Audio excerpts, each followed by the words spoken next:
Alrighty, we are staring at a 1968 VW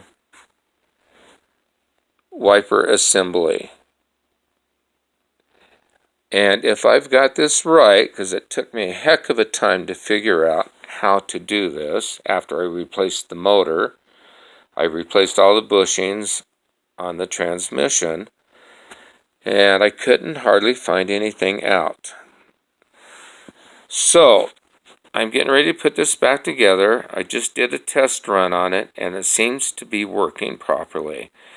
But if you notice this one right here, that is closest to the armature up here. Sorry for the shaking.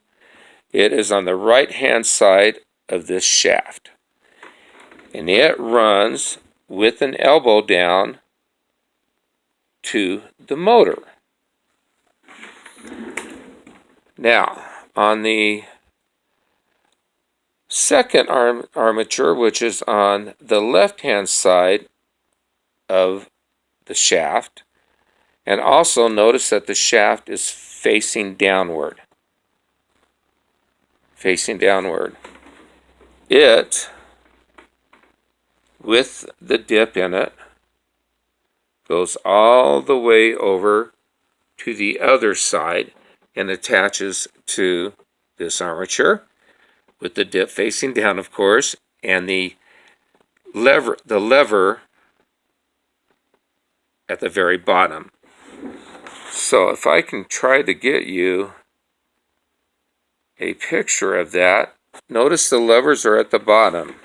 I'm going to swing around here and it's going to be shaky.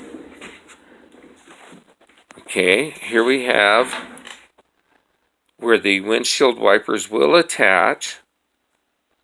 We have the motor. Okay, so I hope we're making sense here. See this bar, how positioned it is? I think that's really important to recognize. I had mine turned upside down backwards. I also had the mistake of having, well, I'm not sure at this point, the mistake of having this flipped around backwards. Now I'm questioning myself here.